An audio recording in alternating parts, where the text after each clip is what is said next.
Welcome to the Rise Above Show, presented by RoofCon. My name is Diego Dante, and I'm thrilled to bring you inspiring conversations with some of the most innovative and bright minds in our industry. From business and entrepreneurship to personal development and growth, we'll explore the strategies, insights, and stories that have helped our guests rise above challenges, overcome adversity, and achieve their goals. So sit back, relax, and join us on this journey of empowerment, inspiration, and discovery. This is the Rise Above Show.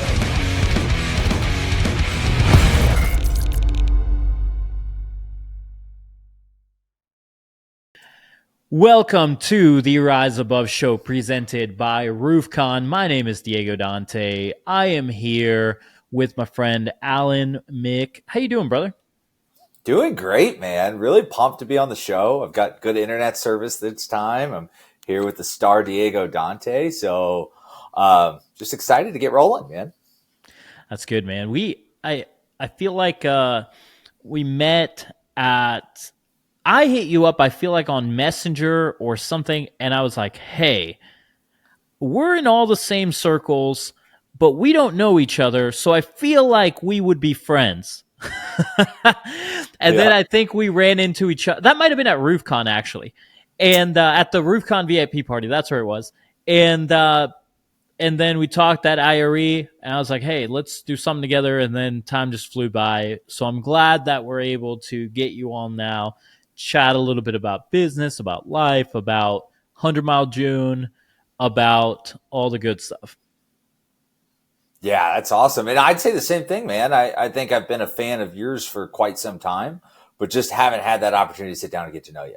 I'm like, man, Diego, there's something about you I can tell just from social media, which is really weird these days that you can judge somebody off social media. But I feel like just from that social media persona and then the friends you carry yourself around, that you're a good person, got good ethics, good intentions, everything. So it was something that I was like, yeah, I need to do that. There's just so many people in this industry, and these events are crazy, and it is a job. I think people forget that for some people that work on the other side of the industry, for the guys that aren't roofers, it's a job. Like, you're going to these things and you're working. It's to me, sometimes it's harder than door knocking for an entire weekend after the storm.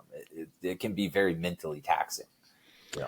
So talk to me about that. Like, what is your background? Have you been in roofing, I guess, as a contractor or sales rep or anything like that? What's your background? How did you get into what you're doing, and what is it that you're doing right now? Yeah, that's a long story. But storm chasing is my background, right? I grew up as a third generation storm chasing roofer. My dad started out in the early 90s, 80s, and my grandparents, he actually recruited my grandparents. That's why I'm third generation. It's not because my grandpa started a company and then my dad passed it down. No, my father got into it first, and he was, a lot of people know him and the rest of my family as some of the originators of storm chasing and what you see today, the good and the bad. Probably more bad with back in the old days, right? And some of my family members. But that's how I got into it. Growing up, we'd follow him around as a family. So it was kind of like being a military brat. We were storm brats. We'd follow them around, and I'd go to 2 or 3 different schools a year and go out and door knock and sell roofs with my old man. As his How old company. were you at this time? Oh, it was my entire life. So, I don't remember anything past like 3rd grade. I don't trust people that say they remember stuff as a baby. I met somebody one time and they're like, yeah, I remember being a newborn baby. I'm like, oh, you're lying. You're lying. Who you lying to? Yeah, that's not real. It's not real. Like, if you're one of those people, you're probably lying, right? But that's my earliest memories are probably 3rd grade. But when I was maybe 10 to 13, I started traveling with my father over the summers to help him open the offices, and that was really cool. All through high school, like summers in high school, I'd go be like a permit runner or door knocker or stuff like that. But I never really took it seriously until after college. After college, I went out and started taking it more seriously. Still partied a lot because you're in that college, those early 20s stages, and making way too much money as a roofing salesman. And then it was probably a couple of years after that, as I started moving up into sales manager and general manager positions, that I really started taking it seriously. I was like, this is my career. This is what I want to do. And started falling in love with just business principles in general. Worked my way up as a very successful, again, salesman, sales manager, general manager. Started my own company in 2015. And then we scaled that to 6 different states. And I exited that in 2020. It was my last year of roofing. From there, started a tech company. It's Just Share Media. It's home service videos, but it's a stock gallery of home service videos. So if you want a roofing video that's 4K, that's not a guy in a hard hat and a button up who's completely fake. If you want a real roofing video of a real roofing job, and you want it to be high quality, and you don't want to spend $2,500 to $5,000, you can go to our website, pay a monthly subscription, and download a video for about as low as $100. And we've built that out for roofing, solar. We got some big announcements coming for that, and that one's still going very, very strong. But while I was doing that, I was doing consulting on the side and doing kind of a lot of things as you do in the startup world. And I actually got approached by a couple lawyers that wanted to start a new law firm with a completely different business model. And that's what I do today. You mean to tell me that this image is not real right here? That's exactly why we created our company, because please stop using this image. For anyone that's listening to the episode, please watch it on YouTube. So there's the image that I see everywhere, and I've been guilty. I just want to throw this out there for anyone that's listening and about to say, Diego, I just don't know where. Listen, I've had this picture on my website before I knew better, okay? And it's guys with church shoes and a hard hat and clean overalls with just a regular hammer nailing a nail on top of a shingle that's already been installed. And none of that actually exists. These guys, this is all AI or green screen imagery in a studio. So guys threw those clothes on, and they either got on a fake roof or if they just got on something flat. It's all generated. It's awful. It's so this awful. Is why you started that business. For guys like me, that's the best media that we have to put on a website in several years ago. This is not me now. I'm a new man. I have found myself, but you are saving the roofing industry from images like that.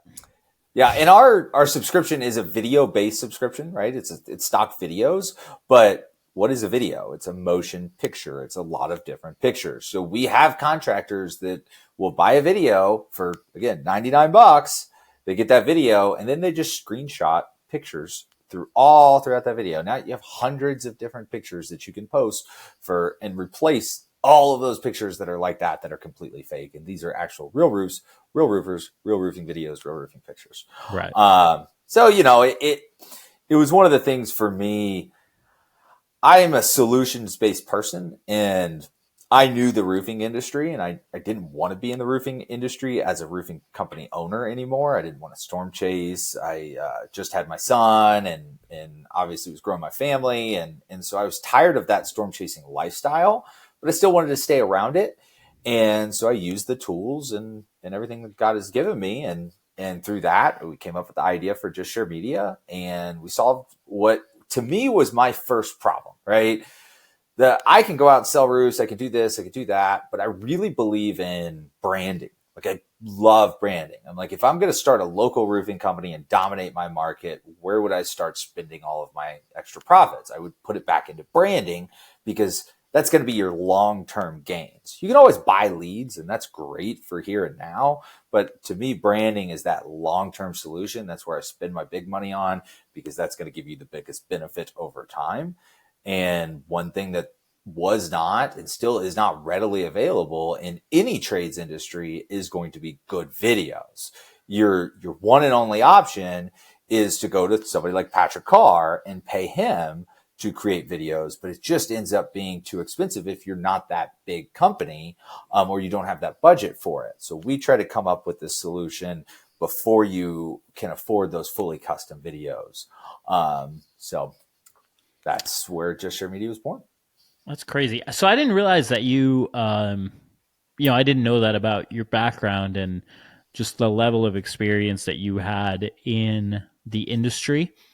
So that's cool, man. I do not have the same type of background, but I did work construction straight out of high school with my dad, who my dad had a construction company all through growing up, and and right after high school, I was like, well, I'm not going to go to college, so let me just go work with dad. And my dad hired me as a framer, bottom of the totem pole. Like, I was emptying out the trailer and I was a runner for them. And I say that I lasted about 6 weeks. I actually think it was closer to 4 weeks. I got clowned on by everyone who was there. They kept telling me, you need to just go into business. You suck at this, all this stuff. And then finally my dad was like, listen, I think you need to find something else. So got fired by my dad, and and I swore to never go into construction ever again. And then in 2020, I ended up in roofing in sales, and then ended up quickly after that just running a roofing company and there getting you go. into running RoofCon, which is where we're at now. So, man, it's crazy, and I'm sure just like you, once you get into this is like the Hotel California, and you just can never escape roofing and construction. Yeah, it's insane to me the way the world works, right? You never thought you'd end up today. Like when I was younger and I was trying to go to college to figure out something outside of roofing, it was maybe my rebellious stage. Like, hey, I want to do something different than the family business. You know, all of my uncles, my parents, my grandparents, my cousins, like everybody I knew was in roofing, and they're all super successful in it, you know? So looking back, I probably shouldn't have bucked that. I'm so much like my father that it's like if he searched his whole life to find this industry, there's probably something there that fits for me. But yeah, I tried to buck it and ended up coming right back, and I fell in love with it. And it's probably my fault you didn't know that, right? Everybody says it's always your fault if people don't know enough about you. But I've always been more of that humble person, which I think has hurt me when it comes to this side of the industry, because I don't like to talk about my success that much or whatever else, because, I think any true person that's not a narcissist is that way. Right? But I have people all the time that's like, hey, you need to tell more people about what you've done and where you've been and stuff. Somebody was telling me a stat out there, because during consulting, I was doing some consulting for public adjusting companies. And now that National Claims Advisors has broken that $100 million barrier, I'm probably the only person in the industry that has ran a $100 million roofing company, a $100 million PA company, and now a $100 million roofing company. Or not roofing company, but law firm. So, and never in a million years did I end up thinking that I would be running a law firm in any way, stretch, or form. It's kind of just a weird circle. Talk to me about the law firm. What's going on there? The law firm is amazing. It's just a blessing. It's like the way that we're truly helping people every single day is insanity of how much that we can do. The ability, the lawyers that I work with, the people that I work with, like I absolutely love it, and I love it more and more every day. The law firm is completely different than any other law firm or public adjusting or I call it the professional side of the roofing industry, because if you're a law firm, you have to be set up as a professional entity, right? Kind of like a CPA. So really public adjusters, lawyer firms, I kind of refer to as that professional, and the contractors, as you know, as we all know, is not that professional. So that's the unfortunate side of the contractor side of things. Everybody looks at them as unsophisticated people in an unsophisticated industry. Most law firms in our industry, they want to sue insurance companies, and they want to sue the hell out of them. And litigation is not always the answer. I think litigation is very rarely the answer. And most honest people would tell you that. It's just not what's in the best interest of the client, much less the contractor. The client, that homeowner, that's our client's law firm. It's not the contractor. But all of our interests are aligned, right? If our goal is to make that client whole, then that should be the same goal as the roofing contractor. And it's put that property back to pre-loss condition. So what we did is, Rick and John, so it's actually Rick Daly and John Black of Daly and Black. So they own a law firm that is highly regarded as the number one trial law firm in our industry. So they look at it as like, if it's a football field, the distance, that end goal, that's going to be trial, right? And they are the best trial attorneys in our industry. John Black has won every single award. He's the person that other lawyers call in to have him go try cases because he's just an amazing trial attorney. He actually won like an award at UT which is crazy. UT is not known to be a huge law school, but he won the number one like mock trial in the nation. They lit up the goalpost or whatever it is. They do something special for that. So he is, and they've also won all the lawyer awards, not the roofing awards for it, but the actual lawyer awards they win year after year for being the best trial attorneys. So, but they also agree that litigation is not always the answer. It's not helping the industry. There's a lot of case runners. Like there's a lot of people out there. There's bad on all sides of it, but there's a lot of people that are trying to push these homeowners and these commercial property owners into litigation because bad faith can be really profitable. And there's people like steering it towards bad faith. And it's really hurting the industry very badly because it costs the insurance companies a lot of money. And you have proponents of it that are like, well, if the insurance company didn't screw up in the first place, then it wouldn't be there. But they realize that there's a solution somewhere in the middle. They tried it without me, and it was a bit of a failure. And I believe it's just because they grabbed people that weren't within the industry. If you don't work in this industry, it can be very complicated. If you work within it, it's pretty simple. So they tried it for about 6 months and failed. And then that's when I thought I was flying in to sit down and do a consultation and help get their team from here to here. But they're like, no, we want you to help run this business and quarterback it and things like that. So we sat down and, I'm not in charge of lawyers. I'm not a lawyer. There's some very strict laws and guidelines with that. And we meet with ethics on a weekly, if not weekly basis. Right. And, so I'm not in charge of the lawyers whatsoever, but a lot of the business model and everybody else in the law firm, I am, right? So my technical position is Chief Revenue Officer, so CRO. So when we sat down to build all this out, they kind of, okay, this is what we can do in a legal aspect. And I'm like, okay, this is the best way to run the business. But it's always was decided to be built on the ideal client. It's that commercial property owner. How do we build a business in a way that benefits them the most? Which is it's a very unique thing for professional companies. You think of professional companies like law firms, public adjusting firms, things like that. It's always set up how to line their own pockets, right? If you're starting a business, you're going to figure out a way to make that business more profitable. No, we said our goal is to solve a problem for commercial property owners. That's why we're building our business. And we're going to build it in a way that's profitable, but we're going to build it to help them first and foremost. Yeah. So we ended up constructing a model that is a pre-litigation commercial law firm. So we do commercial property insurance and we do it for pre-litigation only. We do not sue insurance companies. Our goal is to settle because there's buzz terms like attorney adjusted. So it's attorney adjusted claims. It's the lawyer without the litigation. There's a lot of fancy marketing ways to say it out there, but it's actually getting settlements on commercial property claims from the insurance companies. RoofCon is definitely the best conference I've ever attended, and I've been to several. We go to several every single year. I bought the tickets. I said, we're going. This year they broke 5,000 tickets, so it's growing bigger and bigger every single year. If you're not here, I don't know where you're at. Definitely coming back 2024. See you then. RoofCon, the #1 conference for the roofing and solar community, is coming back to Orlando October 23rd through 25th, 2024. Get your tickets today at roofcon.com.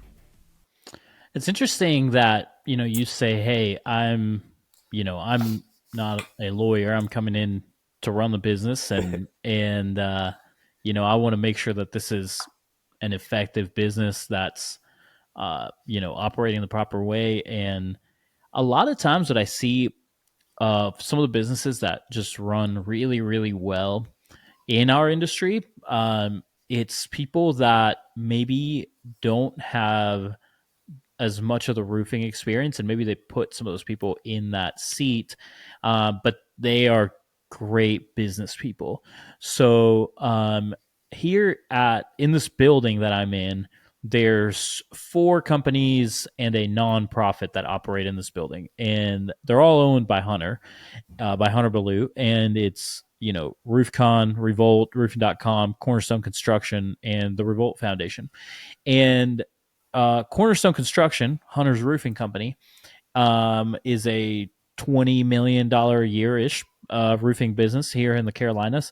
And when Hunter got to the point where he was not able to operate it anymore because he had a lot of different things, he was running a small roofing operation. All of a sudden, he's running a $15 million operation. He realized, hey, I don't have the skill set to run a $15 million operation along with all the other things I'm doing. So he brought in a CEO that did not have any roofing experience, but he was a true CEO. Yeah. And there's an entire, group of people in the business that are, running the fulfillment and the operations and all the stuff where he didn't need to know all the roofing stuff per se. And I'm sure by now he is very well versed in it. But what I've got, I'm not too familiar with all the stuff when it comes to, the lawyers in the industry and all that stuff, simply because most of the stuff I've dealt with has either been simple stuff that, we haven't needed litigation, stuff like that, or it's just been retail and that type of stuff. But the big thing is dude, you got to learn how to run a business, and you got to, if you don't know that, bring in people to help you with that piece of it. And that's going to be because I'm sure for lawyers, it's probably a very similar thing. They could probably, there's probably a lot of lawyers that know how to win a case, but potentially don't know how to run the business side. And Absolutely. I feel like that tidbit can be so applicable to anyone listening in on this. Attach yourself to people that are good at running businesses. It could just be for, hey, maybe you just need people to, bounce ideas off of. Or maybe it's, hey, I'm going to bring in a CEO. Or maybe it is hey, I got to just get better at this so I know how to run the business. Oh, yeah. At the core, business principles are universal. I don't care if you're running a dentist company, a law firm, a roofing company, anything like that, or a Fortune 500 company. Business principles are universal. And so if you can back up and be able to break business down to its key components, then yeah, if you can run, now you're running people, you're running processes, you're checking profits. You should be able to run any business. So that's genius. You should go out and find good CEOs to manage your business, and they can learn roofing. Roofing is not complex. It's really not. No matter how much we try to say that it is, it's not. There's a term that I like to use. It may not be simplistic, but it's very simple, right? Something can be simple, but yet not simplistic. And roofing falls in that category. It is very simple. It's not simplistic. Unless you're talking rocket science, every industry can be learned, and most of them can be learned on YouTube. It's not that difficult. The people that go around and try to say roofing is hard or anything, I'm not just picking on roofers. When they say it's hard, it's just because they want to make themselves sound more important at the end of the day. Now, when roofing gets complicated is when you're trying to do too much, right? Knowing how to roof is simple, but knowing how to roof and run a business is not, and definitely not roofing, running a business, and an insurance restoration as well. Knowing all of those things together can be complex. But again, they're three different things that are not that hard to learn in three different components. So the lawyer is the kind of what I've been told and talked to a lot of different lawyers about is your personality type that it takes to be the best lawyer in the world doesn't always translate to a good business person. So you can be the best lawyer in the world, but that doesn't make you a good business person. I've never been to law school, but I don't think they have a ton of business programs in law school. They probably have some classes, but I would assume that for the most part, you're learning the law, not learning how to run the law firm.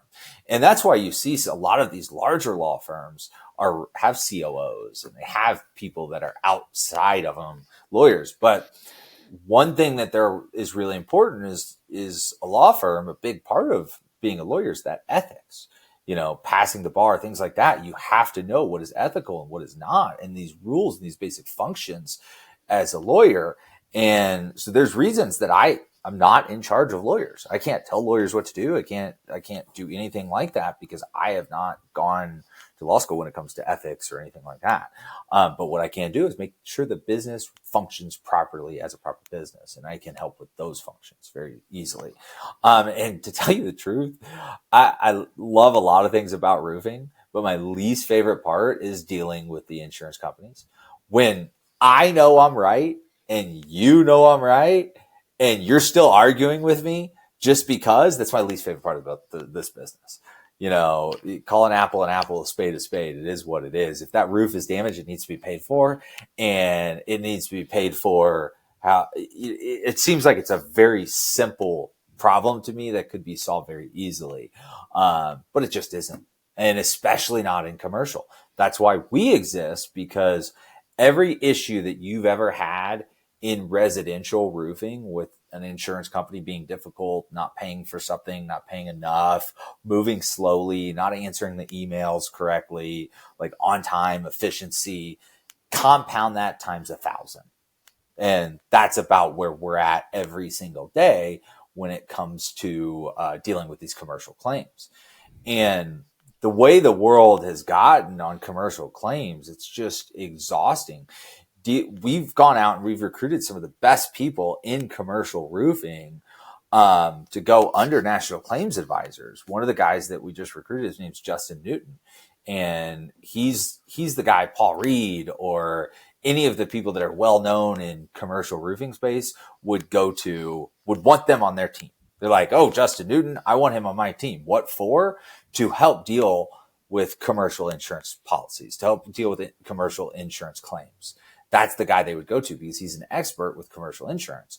So you put him here at the law firm, and it's like when we meet adjusters, so we'll go out and meet adjusters, it's this whole new world of respect that we haven't seen for 15 years. I remember how it was 15 years ago, meeting insurance adjusters that actually looked at you as the expert and actually believed you and trust you. And if this couldn't be repaired, then it couldn't be repaired. Or if this needed to be replaced, it needed to be replaced. That was the world that we lived in 10, 15 years ago. And now that it's a law firm going out there, we actually get the respect that we deserve from these insurance carriers. Like the adjusters actually listen to us and they talk to us and they talk to our experts and things like that. And it's crazy. It's absolutely crazy that's all it took really was the law firm and the law entity and the lawyers to get that respect back from the insurance carriers. But, it's the golden goose that all these bad roofers has been choking for so long that kind of created that in my mind. How are you still involved with Just Share Media, or is it like, are you mainly just working on the law firm right now? Absolutely. I'm still involved with the law firm. Absolutely. Or still involved with Just Share Media. So 100% of my time goes to national claims advisors, and the other 50% of my time or so goes to Just Share Media. So I see what you did there. Yeah. And then another 100% goes to my family. So right. I'm operating at 250 right now. But yeah, Just Share Media, we're in this phase where we actually just created an entirely new platform. So we were operating off our MVP for about a year and a half, 2 years. And like any tech company, your MVP is supposed to be awful, right? It should barely function. Ours was better than that, but it needed some updating. So our entire platform, it actually just launched last month. It's all brand new. We have hundreds of new videos that are going into the platform right now. We've got a huge new partnership that we're announcing within the next couple of weeks. The videos for it's already done, new marketing, all of that. So it's actually going to be a very exciting year, a couple of years for Just Share Media as well. So by the time that this comes out, go check out Mick's profile or Allen's profile and go see what that announcement is. I won't make you spoil it on here. But okay, I do want to talk about video then a little bit more, because we've used video like crazy to grow our brand for RoofCon and Revolt and roofing.com, and to the point to where we have had tears running down my face, a full-time videographer in-house, and we've had him since 2020, and William 2 weeks ago just moved to France, and so we're very sad about that. But because that's been honestly, like, we've had times when in fact, right now we don't have a marketing manager. I'm running all the marketing, but we still have had a videographer in house, because having video is so huge to building a brand, to SEO, to like all these things. And so talk to me just about, in general, just the importance of video when you're building a brand. And I also want to, I'm going to throw this out there at you, is like, I think a lot of people are afraid of getting on video. So talk to me about the importance of getting on video. And if you're one of these people that's scared to get on video, talk to those people specifically and why they need to get started with putting out video content. Look, if you are in business, or if you own a business, or you do anything with business, you need videos. Bottom line. Right. And this is especially true for roofing contractors. If you're a roofing salesman, if you're a roofing company owner, or if you're anywhere in roofing, you need video. It comes down to efficiencies, right? Think about every monotonous task that you do in a roofing company, whether it's a salesperson, door knocking, explaining the inspection, explaining the pitch, whatever it is on the sales side of things. You need videos to replace you and your time in doing that, and it will make you more efficient. You know, they may not retain all the information of what to expect during that inspection. That's a video that we have in Just Share Media, what to expect during the inspection.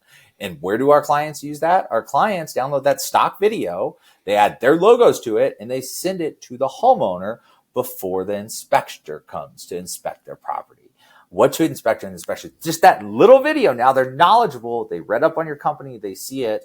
It makes everything more efficient. They go into production. You think about a production manager, all the little things a production manager does. How many times does a production manager have to send an email to a homeowner what to expect during construction? Please move your cars out of the driveway, park them onto the street, all of your loose frames, your collectibles, grandma's clocks, put them off the wall because the vibrations may cause them to fall off and it will get damaged. Explaining what nail pops are, what they could be. Have you checked your attic? This, that, and the other. A million different things that could happen in production that production manager needs to be making these property owners aware of. That monotonous task of sending that out can be done automatically through a video. And they're going to retain more information because they're actually going to watch the video. They're not going to read that email, or maybe they skim the email and watch the video. But either way, it's going to make it more efficient in every aspect. You want Google reviews? Send a video of a testimonial. Hey, this was a testimonial that was done. Again, videos need to be in every part of your process when it comes to roofing. It's going to make you more efficient, make you more money, and my most important stat in life is save your time, right? Because as we grow and as we scale, the one thing that we can't scale is our time. You cannot go backwards and purchase past time, but you can purchase future time. And how do you do that? You do it through scaling and efficiency. And video is the only way right now that you can do that. You can pre-record one video that gets played over and over and over and over again to multiple different people. You can scale with it. Oh, and by the way, in this world of private equity in the roofing industry, you just also raise your enterprise value by having these these systems that help you to help your company to operate, with less effort. And so then we go into the challenges of video, right? So this is where we were at when we created Just Share Media. I mean, I could lay it all out there really simple. Everybody needs video. It's common knowledge, but where do you get videos? You try to go find a videographer in your area. And boy, that's when the problems start occurring, because first is opportunity cost. Okay, let's say you're able to find a videographer that's willing to get on a roof, learn the roofing business, and fly a drone and do all these things that you're asking of them. That videographer can go film a wedding, make $2,500, walk around, drink beer, and eat cake. And you know what? Even it might be a bridezilla, but she doesn't care because she expects that video to come in 6 weeks from now. Whereas I'm a roofing company. I run a roofing company. My name's Allen. And I want you to come out to my project. It's going to be a 1 to 2 day project. I want you to film it all because I don't know anything about videos. And you need to be there the whole time because that's what I said. I'm hiring you and I'm not paying you a penny more than $1,500, and you need to get on a roof to get the close-up shots of the nail gun and ripping this and ripping that. And you got to have a drone video. You got to have a drone video. And yeah, I need that video done tomorrow. I actually needed it done yesterday. I need it done tomorrow. I'm not going to pay you till you're done. No. I'm not. So in your roofing company looking for a videographer, you're competing with that videographer's time that he could be making money anywhere else. And if you ever do find that unicorn and you hold on to him for, what'd you say, 4 years, Diego?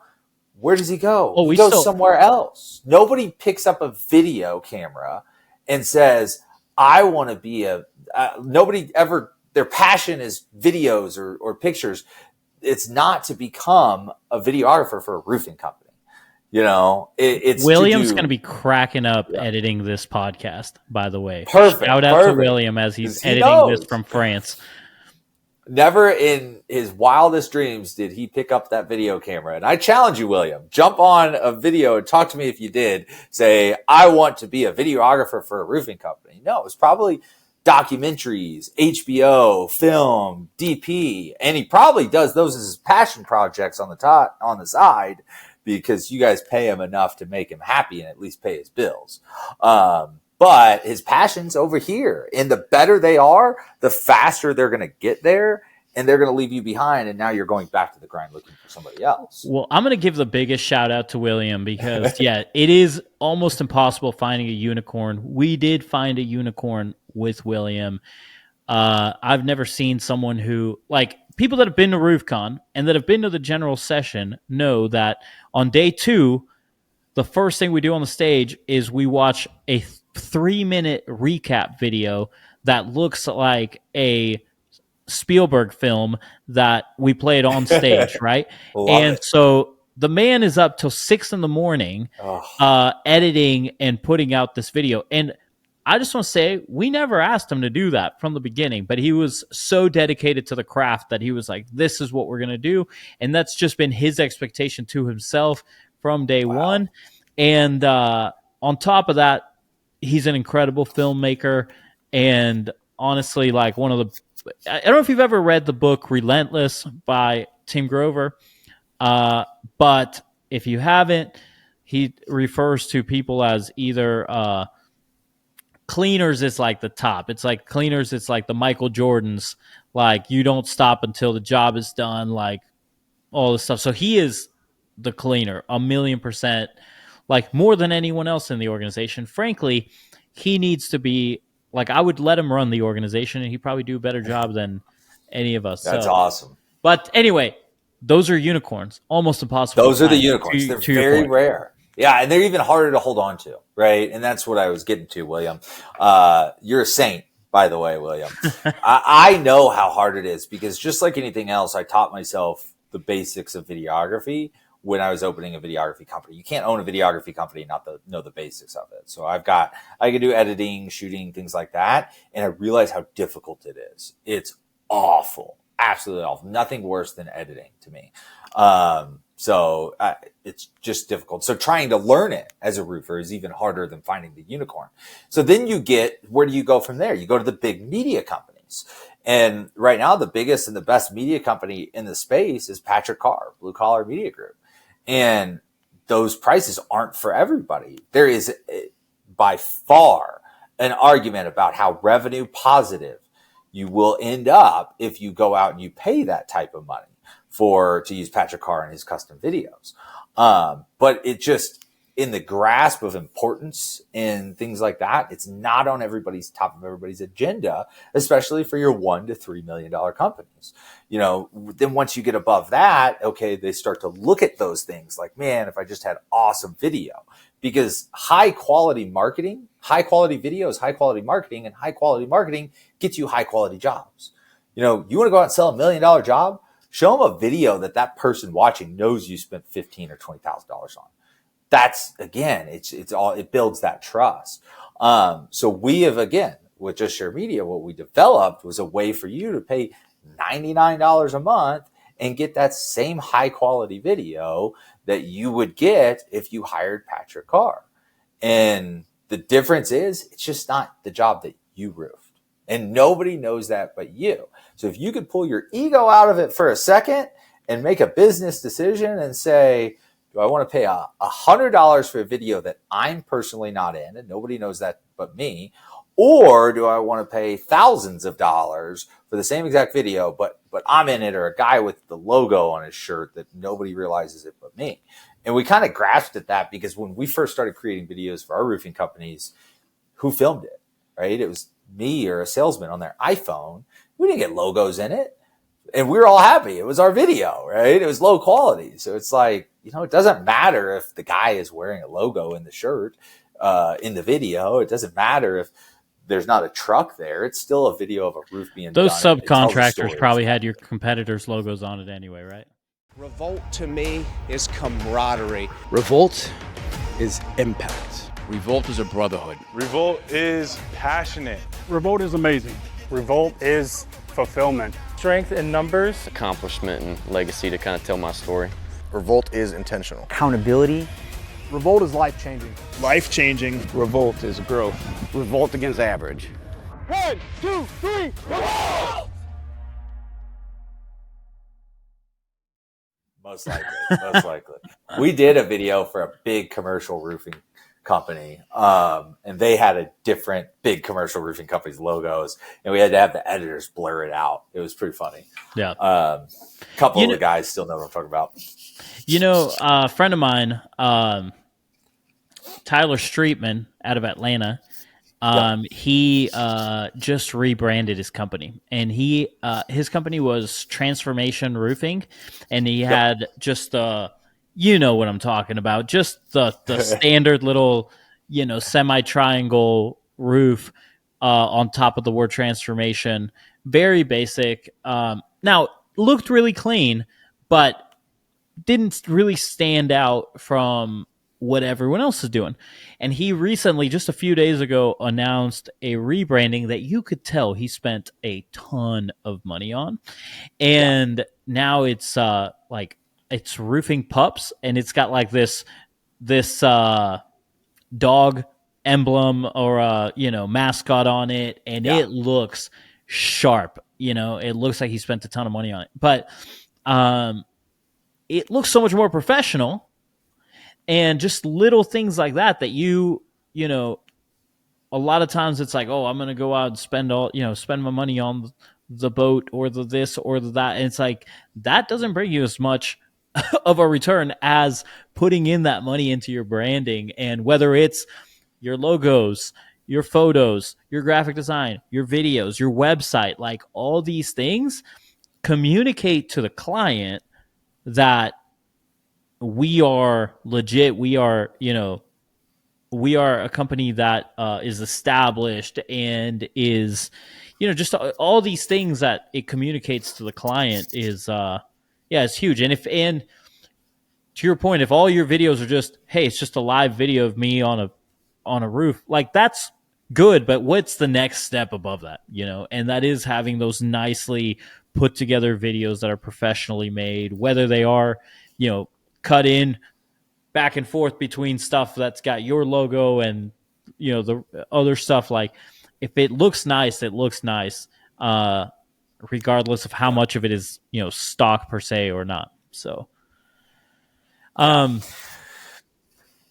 yeah. So let me ask you this: 100-mile June. How you doing? How are your legs feeling? My legs have felt good pretty much the entire time. So 100-mile June, I did it a little differently than most people. So June has always been a tough month. Well, you did it different by starting out trash talking way more than anyone else. Well, I'm probably the most competitive person Diego. So that's one thing you may not know about me. I'm very, very competitive. And I will beat Nick next year. No questions, right? You're going to train all year. You're going to train all year to finish it in 3 days next year? I don't need to. I'm athletic enough. I'll go finish it in 3 days, right? My body may break, but my mind never will. And that's what really matters. And Nick will tell you the same thing. And Nick knows I have it in me to beat him. He's going to die on the vine until I do. What's probably going to happen is day one, we're probably going to run it together and we're going to sprint that last 100 meters and whoever wins. That's what's bound to happen. Right? You two will just do an ultra marathon on June 1st, 2025. We'll probably do 100 miles on June 1st. Yeah, I can see that happening. But it has to be done because my anniversary is June 6th and my wife's birthday is June 16th. Father's Day is June 18th, typically, or around that time. So June has always been a really tough month for me. And my wife and I don't get a lot of vacations or anything like that. And so this year, it's probably been our first real vacation since our anniversary. So first one in like 3 or 4 years. And there was no way I was going to continue to run 10 miles a day while I was on the vacation. It just wasn't going to happen. And I told Nick Brett that I was like, look, I'll run with you up until, but once I go out of town on vacation, I actually just got back last night. So I was in second place. If I would have made a run for him, if he would have kept it close. And he knew that. And because he went a little bit harder and it went a little bit farther, I didn't even bother trying to keep up with him. So when I was at 46 miles on like June 4th, he had already finished it. So I'm over here averaging well over 10 miles a day, and he's over here averaging 25 miles a day. I'm insane. Barely at 30. So I've been at 46 since June 4th. There you go, 30. I'm at 46.6. And man, there's a lot of people that came out of nowhere. Like one guy finished it already. And I was like, oh, damn, somebody's already finished it. I did tell Nick, I said, what I do when I get back is dependent on if second place is still available. I was like, I might just go out and finish it the day or two that I get back. And I don't think I'm going to push it that hard. I may do, 3 to 10 miles a day. Just depends on how I feel when I'm running. Again, my legs felt great. I've got an ice bath and a sauna. And so I go on the run, do the ice bath, do the sauna. But I will tell you, Diego, I'm not a runner. Never been a runner. I can sprint. I was running a 4.540 in high school. I'm very fast. But the longest I've ever ran in one time was a hike that I did that was 11 miles 8 years ago. Other than that, I've done a couple 5Ks. Shout out to David Carroll. And I've only did those to beat him. Like, that's the only reason I did a 5K, because he was going out and doing a 5K. So I was going to go out and do a 5K, and I was going to beat him. And David Carroll will tell you, the first 5K I ever ran, I beat him on. And he's over here training for, to be Nike sponsored. So that's the type of person I am. I'm very competitive when it comes to this stuff. I'm at 46.6. I think the first place was Nick. Next one was a guy named John. I don't know John, but shout out. You killed it. And then I think third is was it Michael Abernathy right now with 80? Robin Compton at 92.8. At 92. Boy, And then Michael Abernathy's at 87.24. And then Joe Hughes is in 5th place at 72.47 miles. And for reference, for the people that are listening in, because obviously this isn't live, it's the 11th of the month today. Yeah, wow. So, for me, I feel like top 10 is an honorable spot. Like, if you stay in the top 10, that's solid. Because I am slightly behind where I should be for the month, and I'm in 21st place. I think, the people around me are probably the people that are, steady to complete it by the end of the month. My problem, I was talking to my wife about this yesterday. I said, I am the only person dumb enough to start something like this because it was all fine and dandy the first year, and I should have just ended it. We did it perfect. And now I have literally 50 people that every single year want to come out and join in the challenge because I built it up, and now I can't get away from this, and I'm tired. And if I don't do it, you've got to do it. Yeah, like you I don't have a choice. Like, of all people, you have to do it. I am the guy. Yeah, you're the guy. Like, I can't not do it. And so, so that's fun. Yeah, me and my wife were talking about that yesterday. But I am very bought into the cause. For people that don't know, we do this to raise money for adoptions. And both of my kids are adopted, so it's something that's personal to me. And I love raising money. I just should have thought of a smarter way to raise money, is all I'm saying. No, I love it, man. It's cool. It's awesome. It's for a great cause, too. Like, there's no other way that, like... And it's competitive. It is fun because it's competitive. Like, that is enjoyable to me. It's like, maybe I'm not competing with the top 10 people. Like, y'all can have your competition there. But I have people like... Daniel Rabowski, every single day, me and him are going back and forth on where we're at. And I talk to him every day. So I'm like, where you at, dude? And people like Sarah Stiles, who's on my team, she is at 33.71. So she's slightly ahead of me every day. But so we have a little bit of so I enjoy that. The competitive, and I think everyone loves that too. Like, when you came in, you're like, oh, I want to do this, but I want to, like, I'm coming in to go after Nick and David Carroll. And were the two that I wanted to beat, right? Now, Nick, so I've known Nick was an animal, but I didn't know how much of an animal. Nick has done 100 miles in one sitting, like went off running in the mountains in the middle of the winter.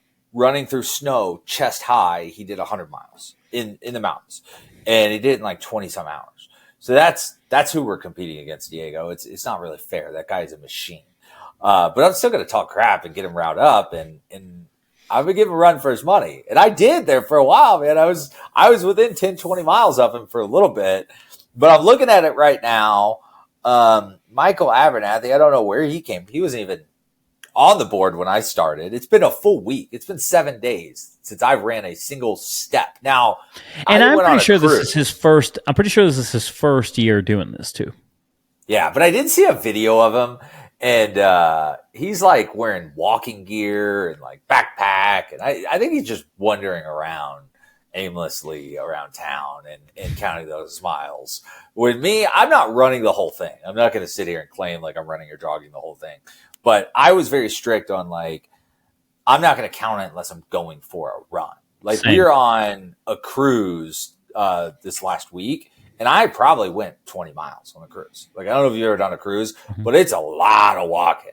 If I was logging any of those walks, I'd be 50, 60 miles right now. But I thought that was cheating, so I didn't do it. Now, I know I'm within reach of Chuck Allen. I'll beat him.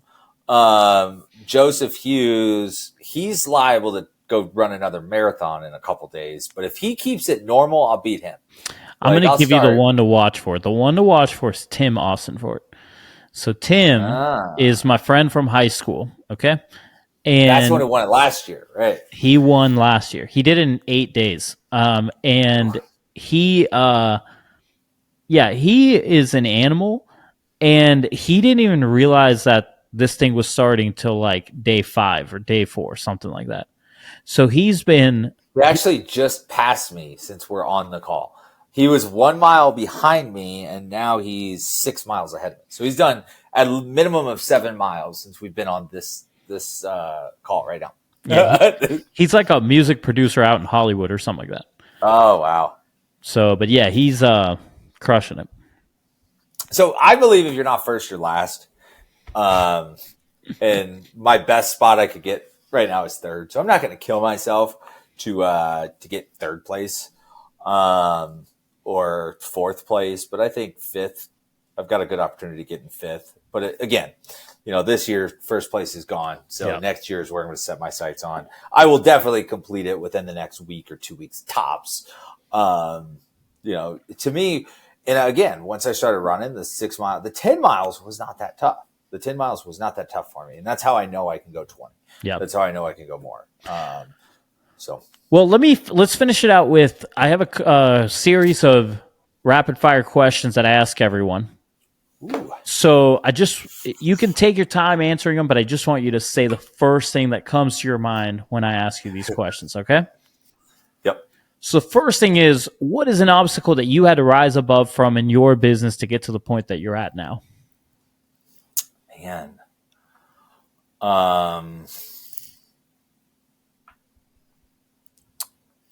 So in my business, National Claims Advisors, an obstacle that I had to rise above from, I guess the biggest thing is the perception of lawyers and law firms. That was probably the biggest obstacle. It's like, and it probably is my biggest obstacle today still. Everybody, I preach it. We are not litigious. We're not going after trying to sue insurance companies. So property owners don't love the fact that you're dealing with law firms because they don't want to sue their insurance companies.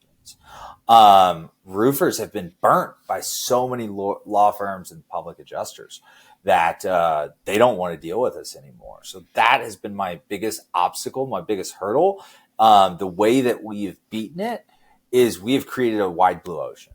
We don't do what any of them do currently. We've created a business model to where we do things the right way and we settle with insurance companies, and we're really looking for what's in everybody's best interest and not just lining our own pockets. So there you go. There's my obstacle. All right.